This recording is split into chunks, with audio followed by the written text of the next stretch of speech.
Hey guys, welcome back to another week of Picking with the Professor, where a history teacher tries to beat Vegas. I do it each week with the help of Raphael Esparza from My Bookie.ag. He's the head odds maker. He's trying to give this guy a little nudge in the right direction. And last week we pulled back into 500 after starting out 2-2, going to 1-2. Last week, a 2-1 week for the Professor. We're playing with clean money right now, folks. So let's go ahead and jump into the show and check out what Raphael's got to say about this week's picks. You know, that wasn't the most exciting week of football. Was any games that stood out to you that are indications of, you know, kind of some shakeup in what we need to be considering in the gambling world? In one way, I'm sitting here looking at Indianapolis from last week, but Phillip Rivers didn't play that well either, and they're still winning. Where are you guys seeing what is interesting? What's the interesting storyline for you? That's one of the ones. I mean, yeah, Indianapolis going in there and not winning on their offense, winning on their defense. So we kind of knew that their defense was above average last year, so that didn't really shock us. But the way they've been playing this year has been very impressive. Another thing that helped us was the Dallas Cowboys losing at home. That's another thing that you have to kind of look at. How many points are the Cowboys going to give up week after week after week? And then one other thing we noticed bettors are they're just afraid to pull the trigger on any under games. It doesn't matter who's playing because they're on a record pace to break the most points scored in an NFL season. So it's been very, very iffy. I mean, and let's face it, Nick Foles really only 11 points that the Bears scored last week. Yeah, no kidding. In fact, we start with the NFC South games each week, and let's start with that. Tampa Bay goes to Chicago. Right now the line is -4. The over-under 45 in this game. There's no way I'm taking Chicago in this. Give me Tampa Bay -4 all day. I bet that line moves to maybe 5. We're getting some buyback on the Bears, so I don't think it's going to move to 5 or 3.5. Pretty much, almost a lot of shops. So if it does move, I think it goes to 4, maybe a 4.5. But I don't think it's going to move to a 4.5 because I think the books will be afraid to get middled. But the total has dropped, opened up at 45, down to 44.5. Some places have 44. So I see the bettors again. I couldn't bet an under game right now, and if maybe the Bears will show a little bit more better on offense to score 11 points or more. But I can't see anyone betting Chicago. We're gonna be big Bears fans on Thursday night. I'm gonna be pulling for Tampa Bay in that one. The Panthers go to Atlanta, the second division game for them of the season. Right now, the Atlanta Falcons are horrendous, and they are favored by 1 point. Right now, you guys have it looks like it changed since I wrote it down even. Right now, it says 54.5 is the over-under here.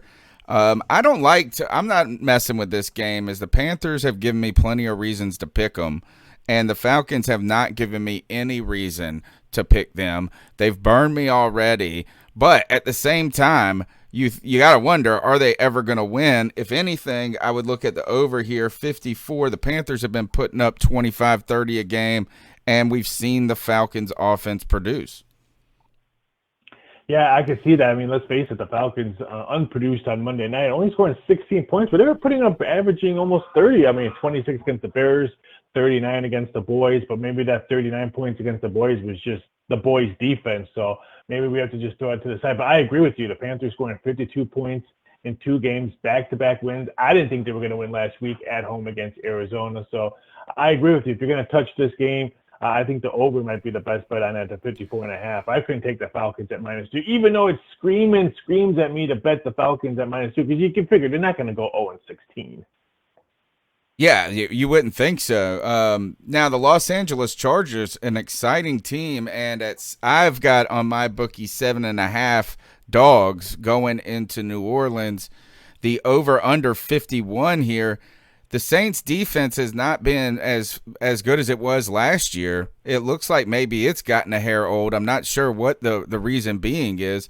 And then Drew Brees continues to dink and dunk. 7.5 points is a lot of points for me, with the Chargers being an exciting team, Justin Herbert liking to push the ball. again, I mean, are they just begging us to take the over? 51's not a lot of points in this new NFL. It does, but at the same time, if you're looking to bet the Saints or even bet against them, you need to figure out what the Saints are doing because right now Louisiana's under a hurricane watch, and it came out today that the Saints might have to evacuate and go practice in Indianapolis for the next 2 days and then come back to play that Monday night game. So how much is that going to take out of them if they have to fly, practice in another city, and then come back and play that Monday night game? So that could take a toll out of things. So if you're looking to bet that game, I would say wait for the news to come out to see what they're doing. Probably we'll find out in the next 24 hours if they have to leave to Indianapolis to go practice. There is some plan that they could go play this game in LA if they need to, but I don't think that's going to be the case. I think they'll still play it in New Orleans. But if they have to travel to go practice, that has to do stuff. That could take some toll out of them. So I would say maybe take the plus points on this one. Jacksonville heads into Houston. Houston's fired their GM and head coach Bill O'Brien, and now I heard an errant tweet. I don't know what the truth and validity behind it was, but that J.J. Watt started essentially a player revolt against Bill O'Brien for just not being a good coach. Man, Jacksonville's got one of my favorite players in Gardner Minshew, +6. Can Houston all of a sudden just turn it on under Romeo Crennel? Will that be the burst? There seemed to be a talented team, but they've been horrendous, and that offensive line is the worst. I'm sitting here looking at Jacksonville, steady as they go each week, +6. I might take it.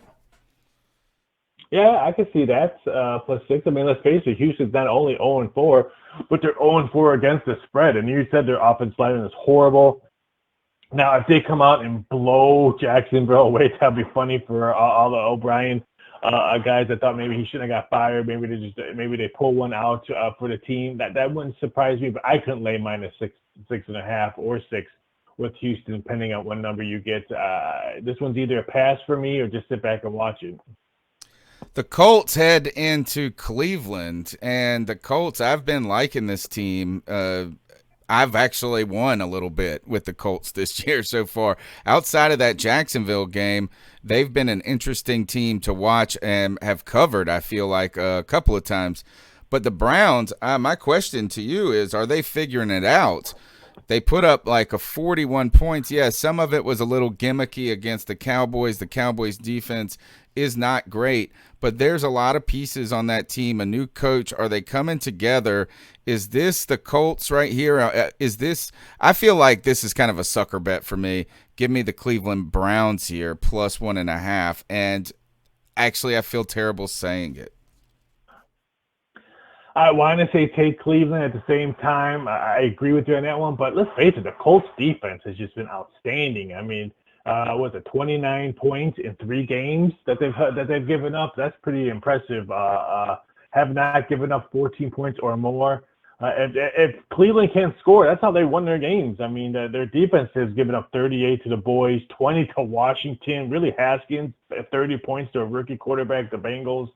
I agree with you. I want to take Cleveland because I like to watch this team. They're fun to watch, but that Indy defense, to me, so far, best defense I've seen so far in the last 3 games. Oh, I wonder maybe we should start looking at the under, but still 46 is I feel like I'm not taking any under 54 or 52 at this point in this league. Now, let's see, is there any other cool games on the schedule that are interesting to you? I guess the last would be the Minnesota Vikings heading into Seattle. Seattle only not only, but they're 7-point favorites. The Vikings have been horrendous until this past week. Kirk Cousins sort of came to life. I feel like I don't even want to mess with this game, but I'd still probably take Seattle here despite their defensive problems.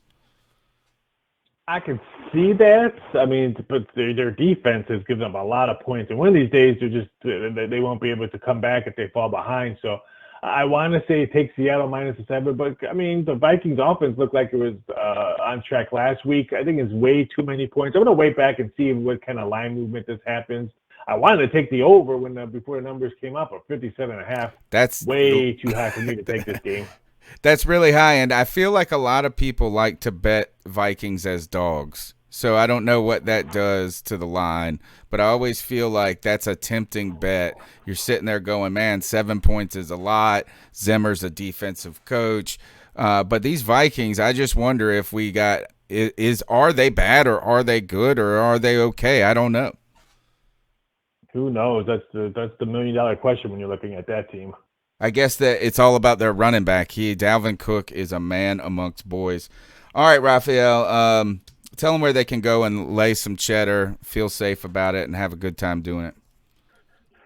Jump over to mybookie.ag, get that 100% sign-up bonus. A great way to start your weekend with finally a good Thursday night football game with the Bears and Bucks. And then we have an all-day action on Saturday with college football, UFC, baseball playoffs, and then Sunday it's all about the NFL. Some great matchups. Hopefully teams will play. Hopefully COVID will stop spreading in the NFL because there's some good matchups coming up. So jump over to mybookie.ag now.